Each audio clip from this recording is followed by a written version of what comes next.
Take your stinking paws off me, you dirty ape! Welcome to the BJ Show. Let's rock and roll. Rock and roll. Come on, everybody. Let's lose control. Brad and John, they're the ones to follow. Get ready for the ride. It's the BJ Show. BJ Show. You know, I'll never forget the interview. Charlie Brennan and Cam Wax. You know who Charlie Brennan is, right, John? Yeah, I think I've heard of him for a good, 40 years or so. Yeah, he retired recently. He had Charlton Heston on his radio show one day, and he asked Charlton, "Hey, Charlton, you've been married for over 50 years. What do you attribute your successful long marriage to?" And Charlton says, 3 words. And Charlie says, "Okay, what are they?" "Honey, you're right." Oh, what a great gynocentric pedestalization theme, Brad. Only John would call it that.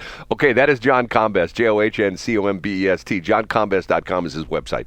Every day for the past 22 years, he puts together an extensive list of all the stories that he thinks are important around the state of Missouri. Some of them could be government. Some of them could be, just crazy stuff. Some of them could be, interesting things that are going on in the area. Some of them could be articles that are on stlpr.org. They only put up about 2 stories a day, so he has to really hunt for those. But anyway, he's here to give us the top 3 stories of all those stories. We started off with this Casey Kasem guy. He comes in, and what's your job again? Now on with the countdown. He counts them down, and we start with... In third place. On a day where there's going to be a lot of debate and a lot of strife, you have a presidential debate tonight, Brad. Americans will be divided. Finally, something that can bring us all together, a feel-good story that brings us together. And this is from KCUR, the public radio station in Kansas City. This is by a content creator called Madeline Fox. She writes a very inclusive and very uplifting story, Brad, about a bar in Kansas City that's going to be focused on only playing women's sports. They'll only play women's sports up on the walls. Now, the beautiful thing about this story from KCUR is that this bar is created by a pair of lesbians. And the uplifting thing about it, Brad, is that you might say, John, this seems a little bit actually exclusive. It seems like they're only going to show women's sports. And, they talked about hiring, Brad, and they said they're going to make it a priority to hire people who are LGBTQIA+. But here's the inclusive thing, Brad. One of the reasons why they said they started this bar was because Missouri legislators have been keeping boys out of girls' sports. It's a horrible climate where boys can't compete with girls and girls' sports in the state of Missouri. So a couple uplifting things about this. We've seen so many stories over the last, you and I have been doing this show for 9 months, Brad, but over the last couple years about how lesbians and transgenders and folks with those type of views are leaving the state. This shows that some people, Brad, that believe that boys should compete against girls are actually staying in Missouri and fighting. And I think that's beautiful. So, Brad, if you're ever in Kansas City and you want to go watch, they have a make-believe team in Kansas City where girls, they're called the River or something like that, the Current, where they kick the ball around the field for a handful of fans. You can watch a game there. You can go watch the replay at this bar in Kansas City. And you can rest assured knowing they do support men because they do support your right as a man to compete against women in sports. John, I will never understand that. And I don't know if it was Donald Trump that said this, but all it's going to take, and somebody would have to have, shall we say, some large cojones, so to speak, some rich dude come along and say, okay, I'm going to buy a WNBA team. And then he fires all the players, and he hires a bunch of guys who are what is that? The NBA has isn't it they call it the G League? Isn't it the G League? Yeah, or like a European league even. Right. So you hire a bunch of dudes, and you say, okay, I'm a rich guy, so I can do this. You're each getting $1 million a year, but here's what you have to do. You have to declare yourself a woman. And we're going to go out, we're going to play all the other teams in the WNBA. And after they finish the season undefeated, do you think people would say, hey, hold on a minute, let's revisit this? You know what I'm saying? I mean, it would just be And wasn't that the plot of the Rodney Dangerfield film Ladybugs? Didn't he get a bunch of boys to compete against girls? I don't remember that film. Is that a good? I love Rodney Dangerfield. I like Rodney Dangerfield too. It's been a long time since I've seen it. Like there's a boy in the movie that pretends to be a girl. Like you couldn't make that movie today because people would complain about gender dysphoria.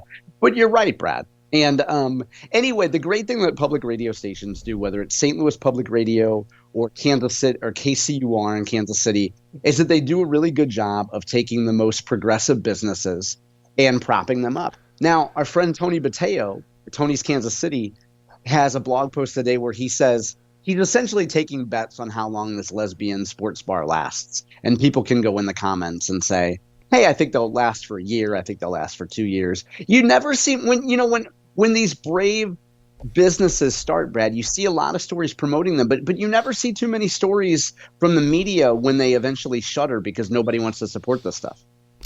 Well, I don't know. I don't quite, I don't understand. And essentially, I heard the quote over the weekend talking about political aspects of business. In other words, why would you disenfranchise one group of people if you're trying to sell product and make a profit? And the classic quote one time when, I don't know if you know this or not, when Michael... It was a Michael Jordan quote about Republic... go ahead, Brad. You know the quote. Go ahead and say it. Republicans buy shoes, too. Right, they buy sneakers too. Yeah, Republicans buy sneakers too, which is what his comment was, which is probably the best comment.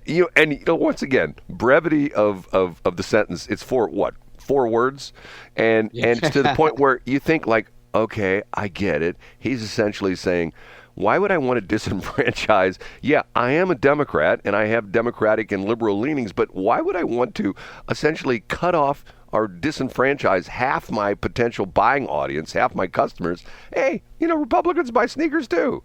I mean, simple as that, right? Well, I don't know. I wasn't listening. I was sneezing because I was eating my Pritzkers or whatever the hell they're called, spices from Wisconsin. I think you smartened me up to that company. What are they called? Penzies, I believe it is. Penzies. Oh yeah. Well, hey, if you don't want to overconsume spices, Brad, or have a drink, there's other intoxicants you can have. In story number 2. Okay, and that is up a notch to number 2. In the midst of everything happening in St. Louis City, I think we found a solution, Brad. Alderman Rasheen Aldridge, a.k.a. Gene Mean, has a proposal. He's sponsoring a measure that would allow marijuana dispensaries to stay open past 8 p.m. Brad, Alderman Aldridge says that pot dispensaries should be able to stay open until midnight, Brad. Now, I know that you're a real curmudgeon, but the St. Louis County dispensaries have to close at 9 o'clock. And on the Metro East, they have to close at 10 p.m. Why shouldn't we allow dispensaries to be open until midnight, Brad?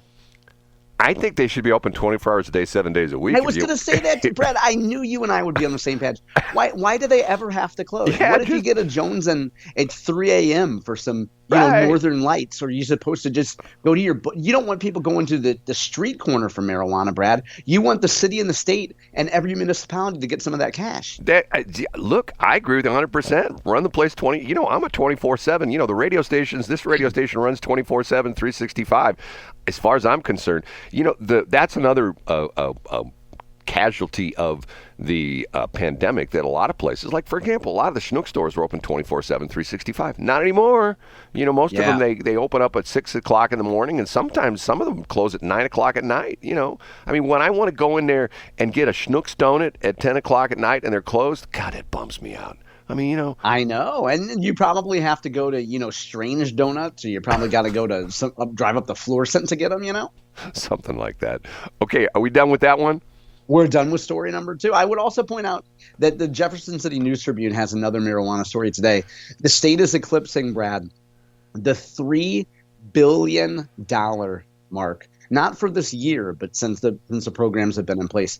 $3 billion in marijuana sales. John, in their wildest dreams, they had no idea this would bring in this kind of revenue. Are you correct? I mean, I think you're right. I think there's no way. Now, Brad, the beautiful thing, this doesn't even count hemp.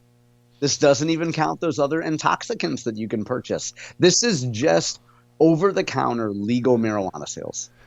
Well, I don't quite understand it, but now, I'm a weird guy, so what do I know? Okay, last but not least, The number one.